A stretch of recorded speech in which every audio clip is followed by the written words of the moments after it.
Welcome to the Copeland Coaching Podcast, where it's all about turning your job search into a slam dunk. Your host is Angela Copeland.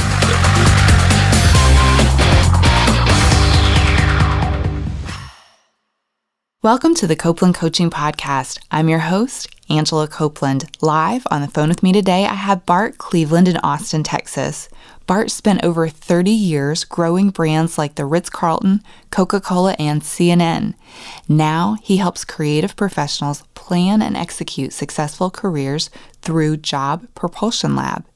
Bart is also a contributing author of the book, The Get a Job Workshop, How to Find Your Way to a Creative Career in Advertising, and he'll be leading a workshop this year at South by Southwest on the topic of building the creative career you're meant to have. Bart, thanks for joining me today. Thanks, Angela. I really appreciate you inviting me, and I'm really excited to talk about the importance of having a creative career, something that makes life fulfilling, isn't it? Oh, yes. Excellent. Well, I'm so excited to talk, and we're going to talk, some about marketing, advertising, and then just having a creative career in general. But I'm curious, when we are first starting out our creative careers, from your perspective, we have the option to pick between sort of an advertising agency setting or potentially working in-house at a corporation.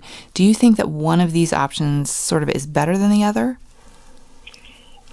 Yes, I do think one is better than the other. I'd like to start with the idea of creativity not really being exclusive to any industry. We need to think of it that way because even if you're in advertising, you're working with companies that are innovative and creative themselves. So, the ad industry is kind of thought of as a creative industry like the entertainment industry, but every industry that exists, it exists because it's innovative and because it uses creative processes.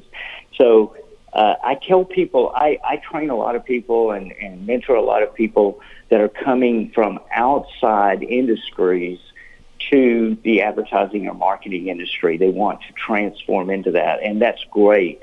But I tell them, find your creative juice where you are right now as well. Now, as far as if you're getting into the advertising industry, should you work for an agency versus working in-house?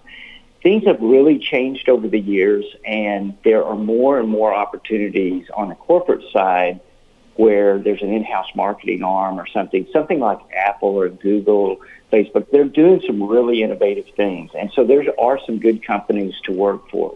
However, it's really good to get a broad range of experience, and that is what the advertising agency side of the equation brings.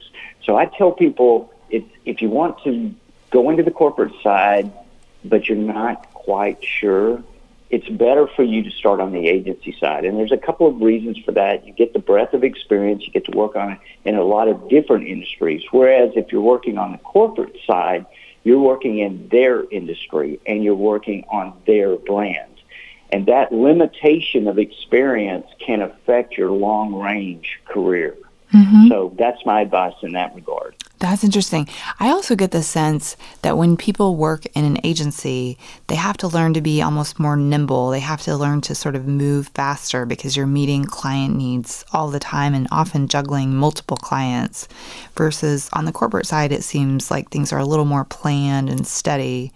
And although it's nice, it seems like the people who come out of the agency world are just really highly trained to move quickly.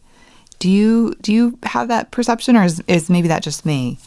No, you're exactly right. They're much more nimble. They have to be. The margins in advertising are very, very small. And so being efficient is a big part of it. But also, we have to be ahead of the curve. I mean, we have to lead our clients to what the next great thing is. And so it just kind of comes by nature that we're always exercising at a faster pace. We're pushing ourselves. We're raising that bar. Whereas on a corporate level, it can become a little more of a method of, a slower standard of pace that they become accustomed to in other areas, and it gets applied to their marketing arm. Right. Right, absolutely. Well, so I'm curious, I talk to job seekers every day, and one of the areas in particular where people seem to really feel frustrated is really young folks who are coming out of college, who are working to get their first job in the creative field, and they really struggle to sort of land that first job. I'm curious from your perspective, like, what do you think is one of the hardest things about getting your very first creative job, and what could we do about it? Okay, that's a pretty easy question. It's a great question. It's a pretty easy question to answer from the standpoint of the hardest part of getting a creative job is proving that you can do that job before you even get it. Mm-hmm. In other words, what I tell people that's ironic about our business is that we are a creative business, an imaginative business. And yet we have no imagination when it comes to hiring people. Mm-hmm. You either have it in your portfolio and you can do it, or you don't.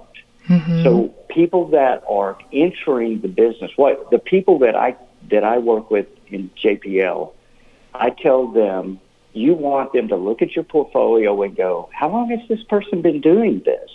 And then they go, wow, they're just getting started. In other words, they look like they've been doing it a couple of years when they haven't done it officially yet. Mm-hmm. So the secret is to look like you're actually already doing it. And there's two ways to do that. Number one is you have to understand how the business works and how it portrays itself, and there's ways to do that. But number two is you need the skills to craft your work to look professionally produced so that your work plays that way and it is not evident that you are a beginner. Mm-hmm. Because a lot of beginner portfolios they use very kind of rudimentary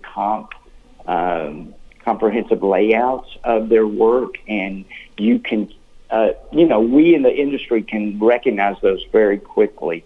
If you can make it look like you've actually gone out in the business and worked a few years and produced some things in your work, even though it's still speculative, then that personifies you as a professional. So make sure, in fact, one of the first people I trained, she got a job in New York at a really great agency, and she came back and told me, the reason I got the job, they told me it's my portfolio because they said she can step right in and start doing this today. That makes total sense. I've seen a lot of different versions of portfolios. Some of them are on paper where you take in sort of a book, and others are online. Do you have a preference, paper versus online? I would say that you absolutely you must have an online presence. Okay. You must. So an online portfolio is the standard. Mm-hmm. I would say the reason you might, and look at it this way, no agency today is accepting physical portfolios to review. Mm-hmm. They're too cumbersome, there's too much work, there's the postage, all that. They can't return things. If you need to show something or you desire to show something in a physical form, it's because of the aesthetics of that piece. So, for example, if you're a designer or an art director that made something, like let's say you did a package design, you might want to bring that in, but would be done at the stage of the interview.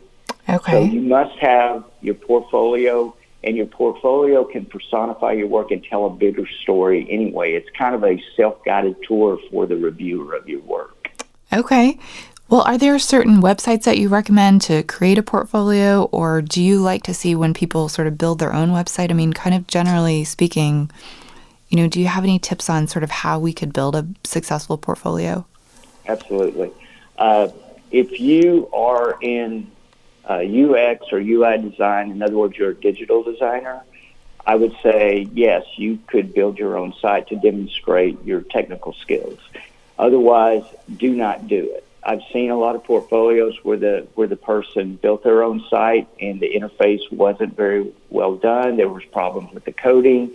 The experience wasn't good, and it's because their technical skills just weren't ready yet for that level.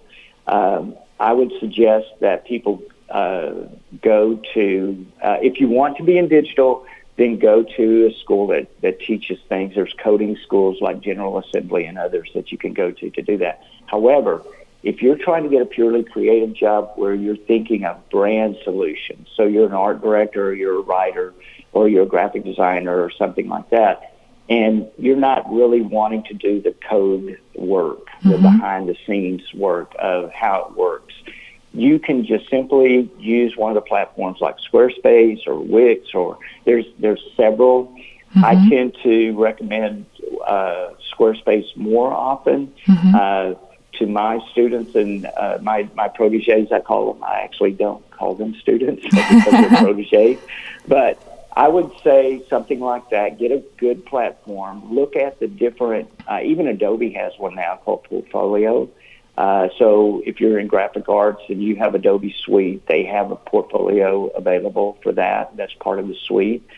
And you can put together, they have some really good templates. They're pre-coded. You can customize them sometimes. But unless you're trying to demonstrate some technical skills, you don't need that. The sole purpose of that portfolio is to bring your work to life for the viewer. And you don't want your lack of skills to get in the way of that. That makes total sense.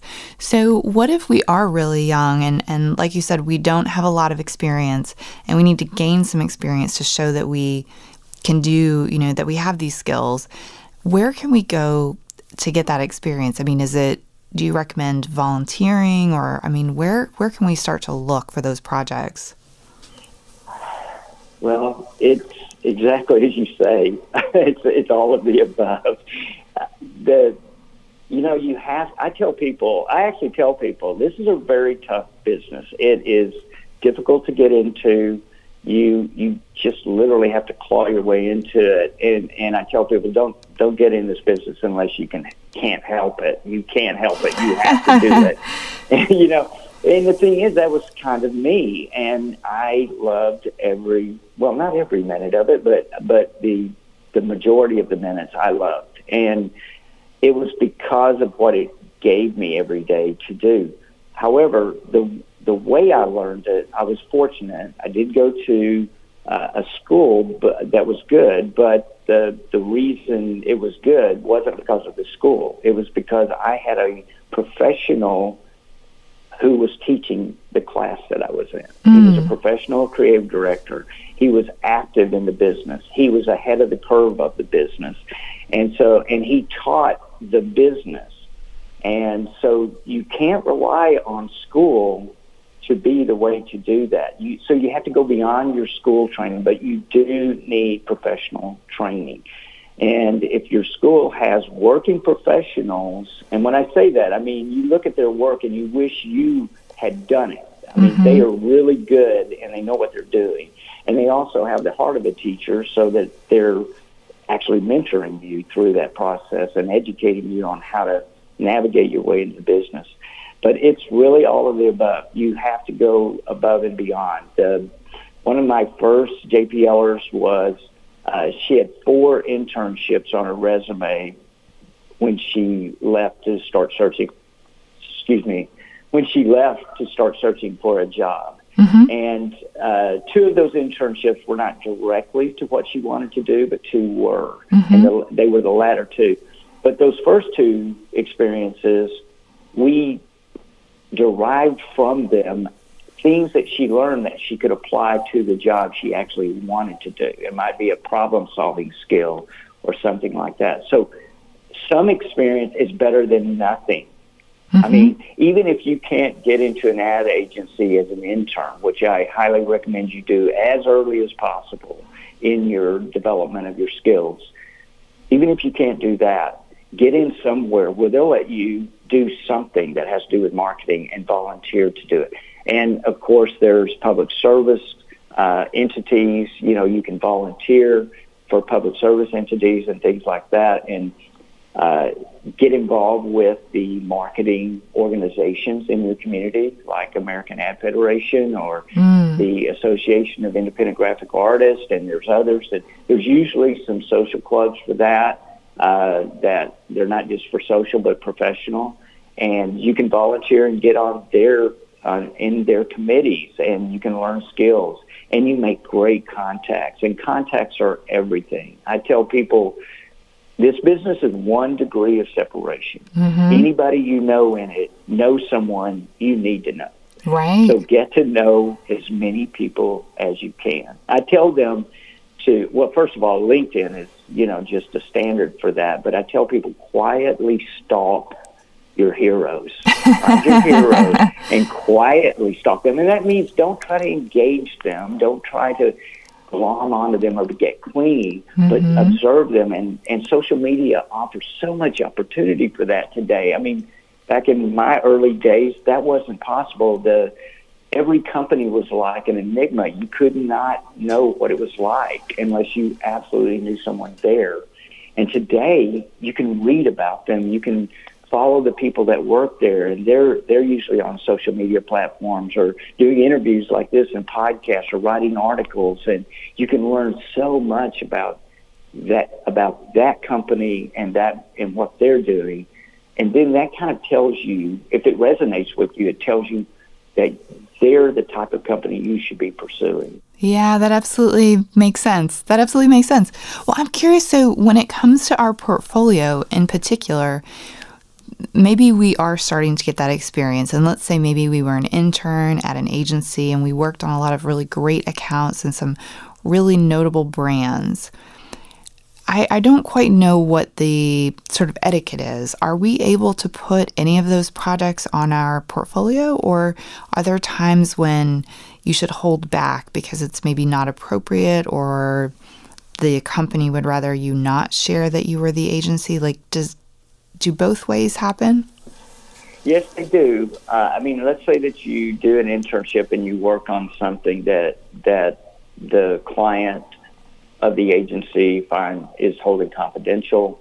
You're not going to be able to share that. Or they may allow you to share it on a one-on-one basis. And in those cases, for example, people might put that in their portfolio online and put a password so that only people you give the password can look at the work.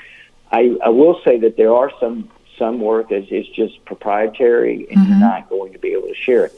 The best way to find out is be absolutely transparent with your employer, and as you're moving on, you just simply ask them, is it okay for, I worked on the team that worked on this, and then, is it okay for me to share this work or some of this work, because some work can be shared without sharing anything that's confidential. Okay. It might be a case study that doesn't divulge any details, inside information, but it gives the overarching problem, approach, solution, results. Right. And that. So, for example, one of my JPLers, she did the research that helped win a piece of business.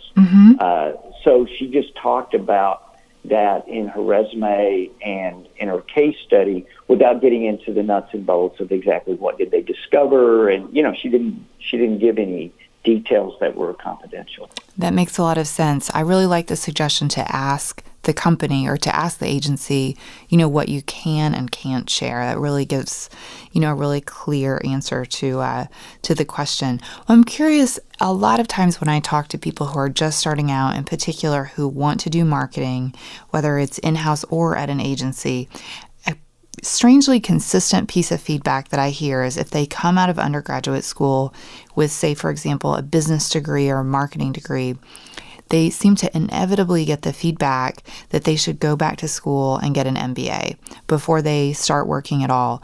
And I'm kind of on the fence about this. I'm not quite sure which way it should go. What do you think when you hear that advice? That is a really complex question to answer simply, but I don't disagree with getting a master's degree if the person wants a master's degree. If they want an MBA and it's kind of on their to-do list, like they feel like it's an accomplishment they have always wanted to do, I don't discourage it. Here's where it becomes a problem. They see it as a silver bullet to get at the best jobs in the industry. And that is not the case. I've hired a lot of people in my career. A lot of creative people. I never ask anyone if they have their degree. I mean, it might be on the resume, but I never asked them if I didn't know. I never asked them their GPA. I never asked them their highest achievement academically. It didn't matter. What matters are two things: the work in that person's portfolio and their character. Those are the two things. And this is a bit of a sore point for me, so I'm going to... No, that'd be great. I'm going to do a bit of a rant. Okay. This is the reason Job Propulsion Lab exists.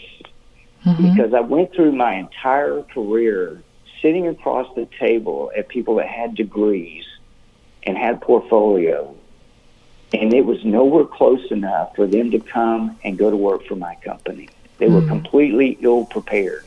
And they went to the good schools out there, the ones of reputation, and they were not prepared.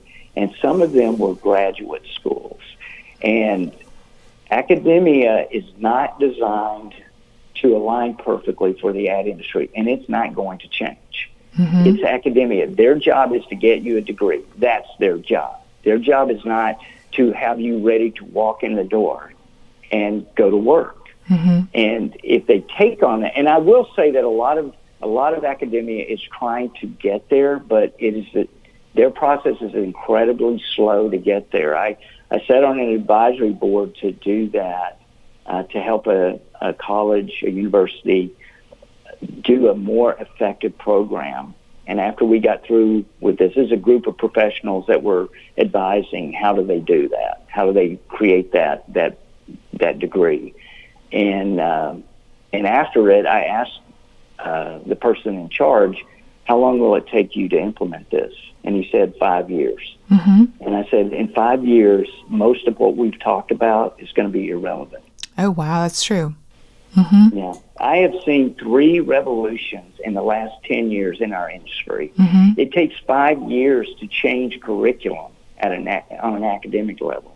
But my biggest concern is how much it costs. It should not cost 6 years of your life and over 6 figures to learn how to do advertising. It shouldn't cost that. And that is the heartbreak of it, because there are so many people that have the potential of creative greatness, and they can't afford the entry because of that. And that's the reason why I tell people you don't have to have a degree, but what you do have to have is the right training. And a lot of times academia is the access to that. And you have to be willing to work. But Agreed. The reason we started JPL the way we did was to accelerate that process. Instead of 2 years of MBA, it's 6 months. And believe me, I completely support academia and what they're doing. It's very important. But that said, it is not the be-all, end-all of it. There are other ways to do it. But what is important is the person realize this is a lot of work. You have to be extremely passionate and dedicated to do it. And you're not going to put a quarter in a slot and pull a knob and get a career. You're going to have to work. I totally agree. I think, I have an MBA myself, but I don't necessarily recommend it unless, like you said, you really want to get one. But, like you said, you need experience, and that often comes from another place. So, and I always worry if someone is struggling to get a job and their answer is to get a master's degree, I suspect they may continue to struggle to get a job after the master's degree, but they will now have student loans and, they will have lost some time on their search. So I'm like you, I'm supportive of it, but I think there's more to the picture than just a master's degree. Well, so... I'm sorry. No, go ahead.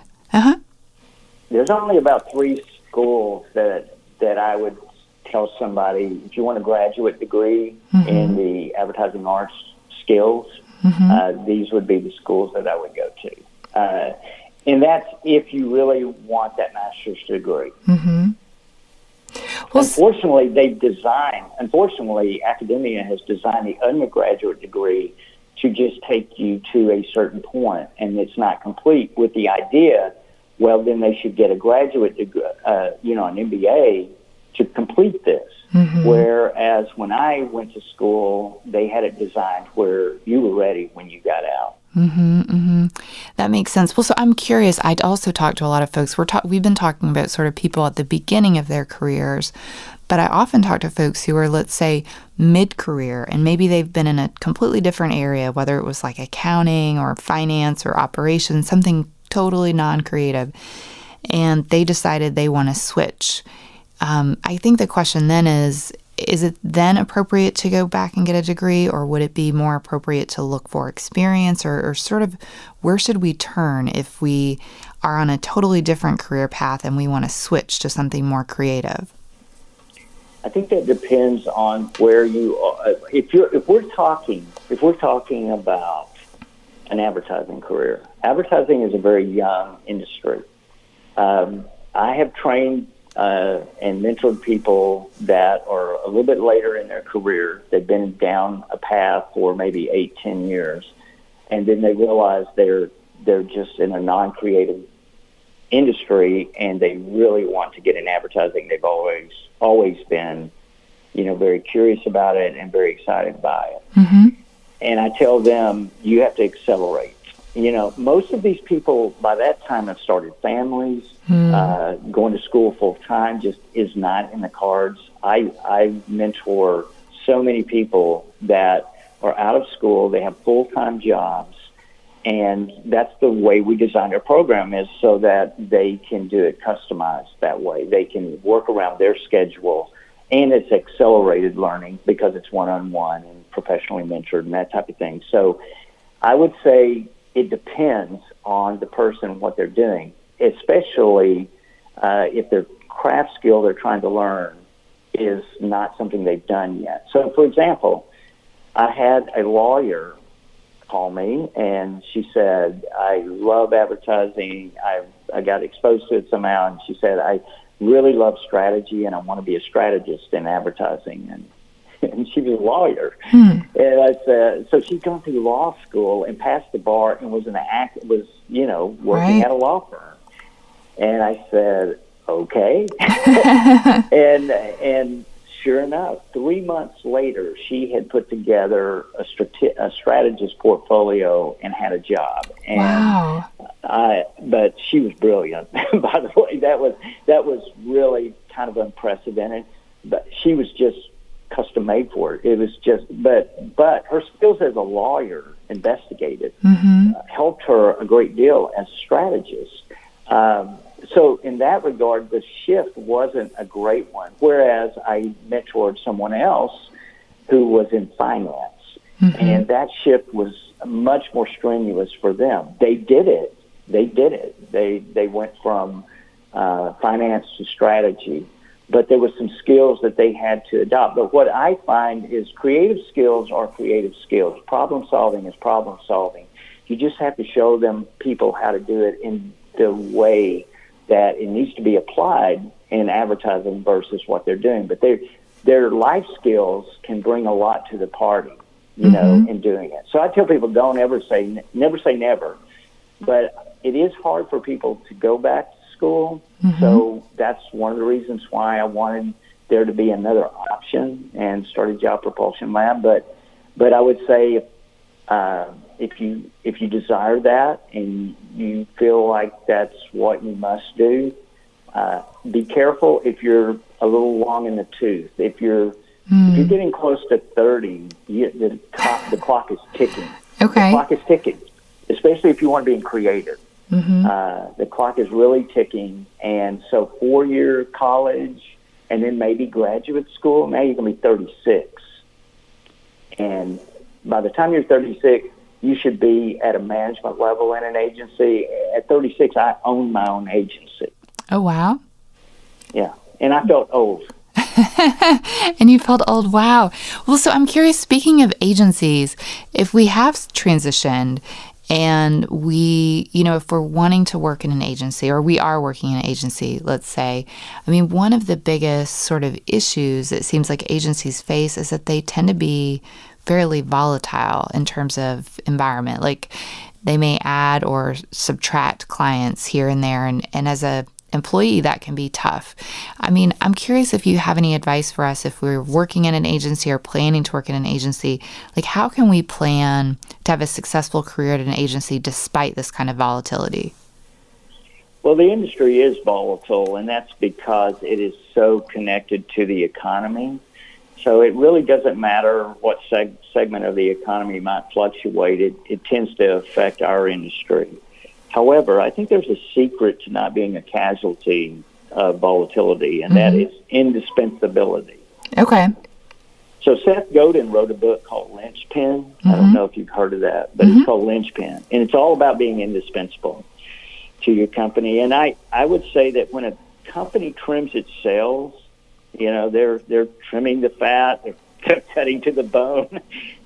They are not considering people that are indispensable. They are looking for the non-essential. And you could be in a very important role and be considered non-essential if you're not indispensable.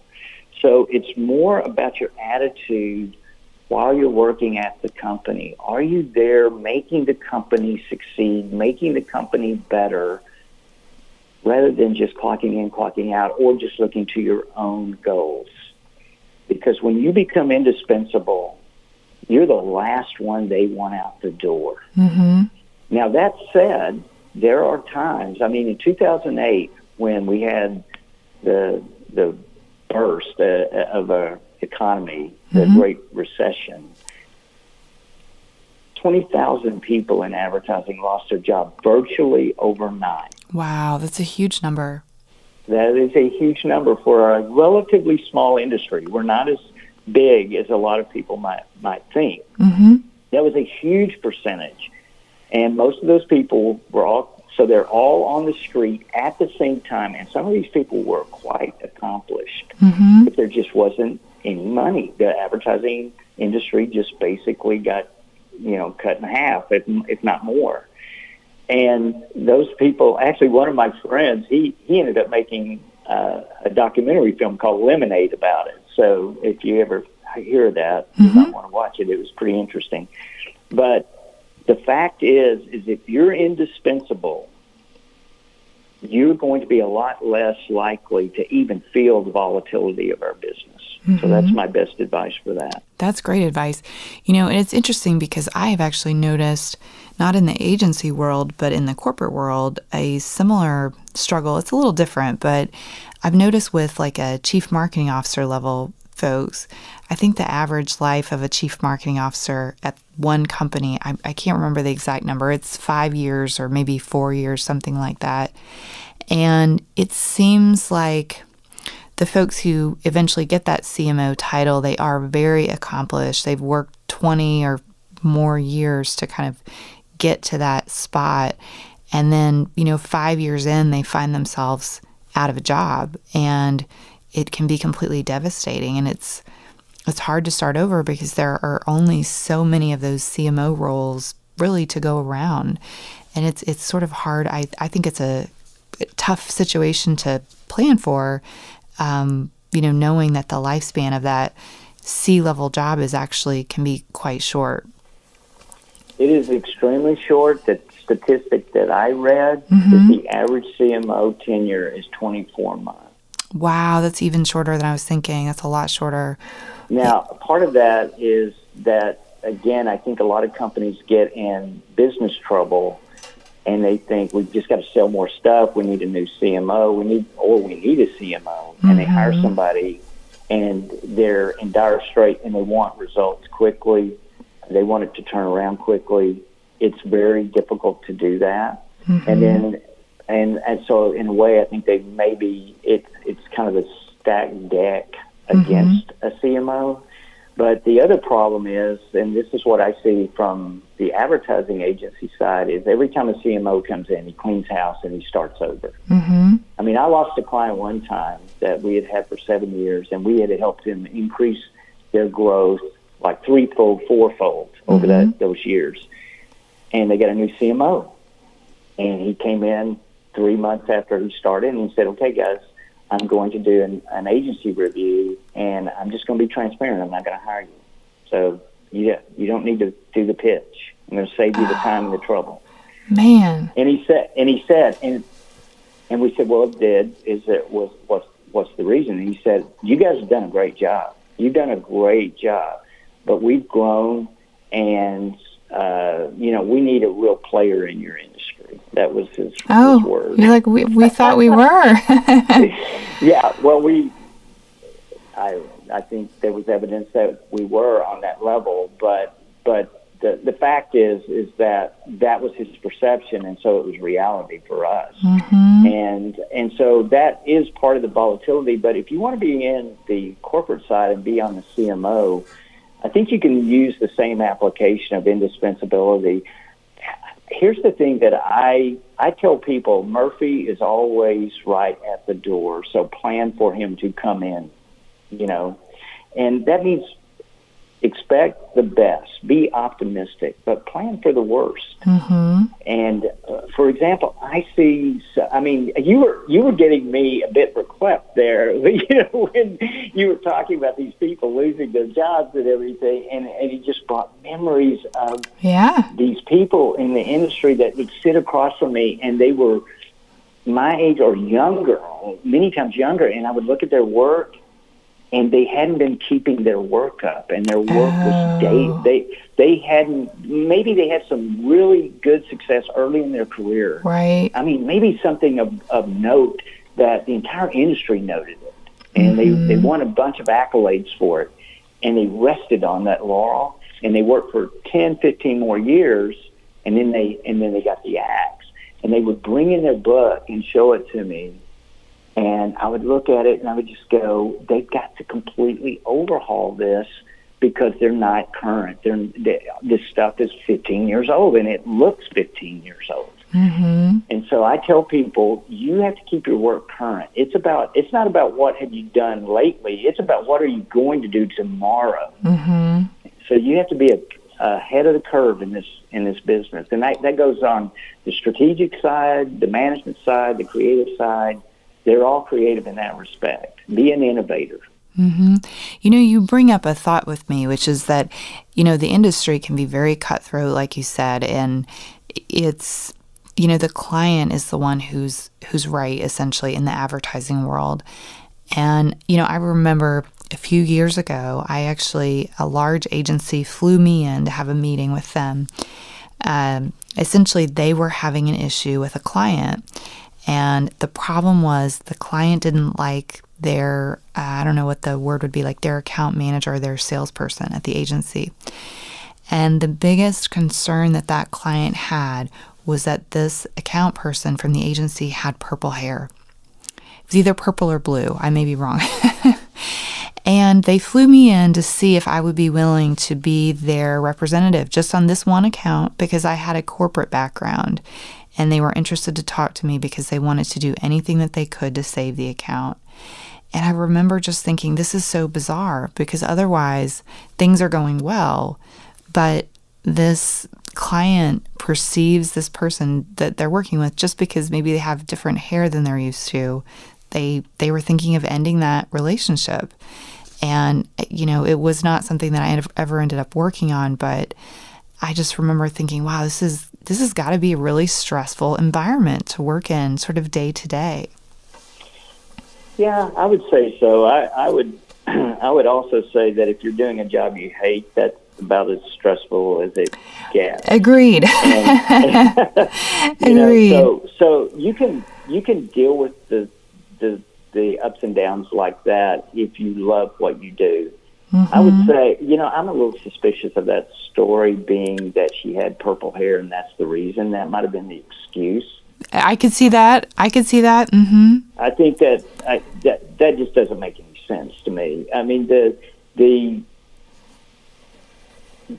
just not a reason. And if it was the reason, if I were that company, if I were the owner of that company and they said, we don't want to work with you because she has purple hair, then I would go, you guys aren't what we're about. Right. You know, why, if you're that shallow that you look at people that way, then how can we help you? Because building a brand is about connecting with people, whomever they are. You know, I mean, every customer you have isn't going to be like you. Some are going to have purple hair, but they need to connect with you on some level. And so that doesn't ring true to me. But that's not your question. The question is how you deal with the stress. And so I would say, you know, be who you are. When I got my most stressed, it's because I got out of my element of being true to me. And I was putting too much emphasis on things that caused me to change who I was, to be that, to accomplish that. And so I would say, if you're at peace and contentment with who you are and the kind of person you want to be as a professional, as well as, and we can't separate who we are as you know, on a personal level and on a professional level. We are the same person. But so you have to find your contentment, and so you have to find the right place to work. If you want I tell people, there are some companies, I'll tell you a quick story. When I had my agency, I hired somebody to be my creative partner, and she had worked at one of the agencies that I revered throughout my career. I mean, they were one of the most well-known, famous agencies. And we were talking one day, and I said, I just always regretted that I never had got to work there. And she said, you wouldn't have liked it. You would not have liked it, Bart. And I'm like, what are you talking about? And she said, your personality, who you are, and what you believe in as a person, your moral compass doesn't line up with theirs. You would have walked out the door, or they would have probably tossed you out because you wouldn't have put up with it. And I remember thinking then, I came to the revelation that it's not just the work. It's got to be the place too, the culture of that place.